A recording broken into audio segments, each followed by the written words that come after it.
Nah, dalam kesempatan ini kita akan bahas satu topik yang mungkin sering menjadi polemik di antara dialog lintas agama Kristen dan juga Islam dalam hal ini, tentang apakah Yesus Kristus dalam Alkitab sama dengan Isa Al-Masih dalam Al-Quran. Ya, maka dalam hal ini kita berbicara dua aspek. Yang pertama, kita berbicara dari segi bahasa. Yang kedua, kita berbicara dari sejarah atau histori. Yang kemudian nanti kita bisa menyimpulkan apakah Yesus Kristus dalam Alkitab sama dengan Isa Al-Masih dalam Al-Quran. Kalau kita tinjau dari bahasa, sejatinya Yesus Kristus itu sama dengan Isa Al-Masih dari sudut pandang bahasa. Karena itu tentang korespondensi fonetik. Ya, bahasa Yunaninya nama Yesus adalah Iesu, lalu ditambah dengan sufiks S untuk menandakan dia maskulin. Nah, kemudian orang-orang Syria itu menyebutnya dengan dua sebutan. Ada menyebutnya dengan Iso, ada kemudian menyebutnya dengan Isa. Di dalam orang Arab menyebutnya sebagai Yeshua. Kemudian di dalam bahasa Ibrani disebut dengan Yesu, Yehoshua atau juga Yosua Hamasia. Yang dalam bahasa Yunani disebut dengan Yesus Kristus, yang artinya Yesus Kristus atau Yesus Sang Juru Selamat dalam bahasa Indonesia. Jadi secara bahasa, Isa Al-Masih dan Yesus Kristus itu adalah sama. Tapi kemudian kalau kita berbicara tentang sejarah, maka kita harus melihat tinjauan sejarah dari kedua tokoh yang dimasukkan oleh masing-masing kitab suci ini. Yesus Kristus yang dimasukkan oleh Alkitab, bagaimana sejarahnya? Isa Al-Masih yang disebutkan oleh Al-Quran, bagaimana sejarahnya? Yang pertama, kita harus mengakui bahwa dari aspek sejarah, kemunculan Alkitab dengan Al-Quran itu adalah dua masa yang berbeda. Alkitab itu selesai dikanonkan itu pada akhir abad keempat Masehi di Kartago. Sedangkan Al-Quran itu datang 300 tahun setelahnya, yaitu pada abad ke-7. Jadi, kita tidak bisa menyamakan antara Alkitab dengan Al-Quran. Karena Alkitab itu lebih tua 300 tahun sebelum Al-Quran itu ada. Nah, tapi meskipun demikian, kita harus melihat secara fair. Apakah memang data sejarah yang dimaksudkan oleh Alkitab tentang Yesus dengan data sejarah yang disebutkan oleh Al-Quran mengenai Isa, apakah sama? Kalau hal ini sama, tentu tidak akan ada pertentangan. Tapi masalahnya ini berbeda. Misalnya, di dalam Alkitab disebutkan bahwa Yesus Kristus itu lahirnya di kandang domba di Bethlehem. Dan itu didukung oleh fakta sejarah, misalnya tulisan Eusebius dan juga tulisan-tulisan sejarah yang lainnya. Namun bagaimana dengan Isa? Dia dikatakan lahir di bawah pohon kurma. Nah, sekarang ini menjadi pertanyaan buat teman-teman Islam, apakah Isa yang lahir di bawah pohon kurma ini punya data sejarah yang sejaman atau sebanding di periode pewahyuan tersebut?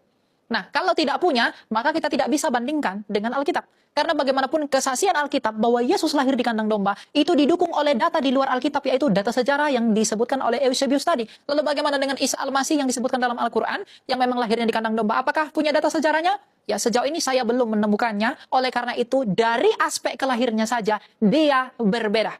Kemudian yang berikutnya, ibu dari Yesus. Ibu Yesus bernama di Alkitab bernama Maria, ibu Yesus. Tapi kemudian di dalam teologi Islam, mereka menyebut ibunya Isa adalah Maryam yang adalah saudaranya Harun. Nah, kalau Maryam adalah saudara Harun, berarti Maryam ini dari suku apa?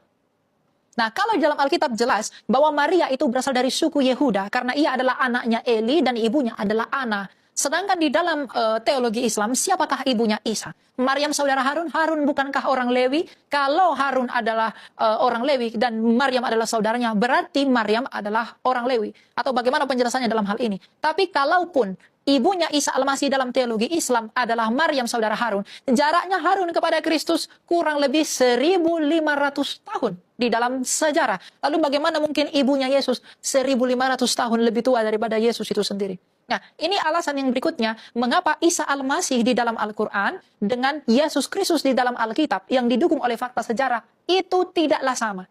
Lalu kemudian, fakta sejarah yang begitu kaya membuktikan bahwa Yesus Kristus ini pernah mati tersalib di bawah pemerintahan Pontius Pilatus atas tuntutan Mahkamah Agama Sanhedrin di Israel pada waktu itu. Jadi, penyaliban dan kematian Yesus di atas kayu salib itu adalah fakta sejarah yang tidak bisa dibantah. Tetapi dalam teologi Islam, Isa Al-Masih dikatakan tidak mati, hanya saja diserupakan. Nah, kalau memang dia diserupakan, artinya tidak ada kebangkitan yang terjadi pada hari ketiga. Karena Isa Al-Masih sudah diangkat tidak mati, karena dia tidak mati berarti tidak ada kebangkitan. Sedangkan kebangkitan pada hari ketiga itu benar-benar terjadi, dan di dalam kesaksian Kisah Rasul, ia menunjukkan dirinya kepada 500 orang.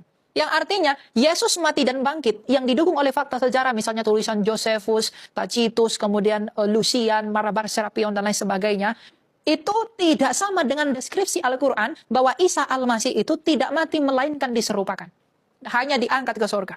Nah, jadi dari hal ini, itu tidak sama, kecuali teman-teman Islam bisa membuktikan data sejarah di abad pertama yang lebih tua dari data Josephus yang menyanggahi atau yang mendukung bahwa Yesus itu diserupakan.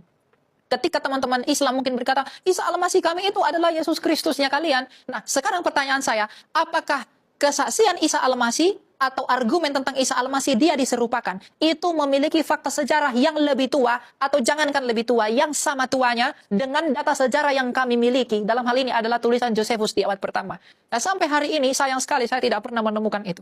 Jadi dari fakta sejarah sendiri, Yesus Kristus dengan Isa Al-Masih di dalam Al-Quran tidaklah seorang pribadi yang sama. Lalu kemudian, tujuan kedatangan Yesus Kristus itu dan Isa Al-Masih di dalam teologi Islam tidaklah sama. Sekalipun teman-teman Islam mengatakan bahwa Isa akan datang menghakimi, lalu itu hanya dipandang sebagai nabi saja, kami memandang bahwa Yesus Kristus datang ke dunia sebagai hakim karena dia adalah Allah, sebab hanya Allah yang pantas untuk menghakimi. Jadi kalau diperkatakan bahwa Yesus Kristus dalam Alkitab sama dengan Isa Al-Masih dalam Al-Quran, demi memasakkan teologi-teologi tertentu, sebenarnya itu adalah pilihan untuk tetap menjadi bodoh. Karena data sejarah membuktikan tidak demikian. Jadi, saya mengajari Anda, saya menyampaikan hal ini kepada teman-teman, itu dengan motivasi bahwa Yesus Kristus dalam Alkitab tidaklah Isa Al-Masih dalam Al-Quran. Sehingga kita tidak perlu berdebat lagi untuk menyamakan bahwa Yesus Kristus dalam Alkitab itu tidak disalib, Yesus Kristus itu hanya diserupakan.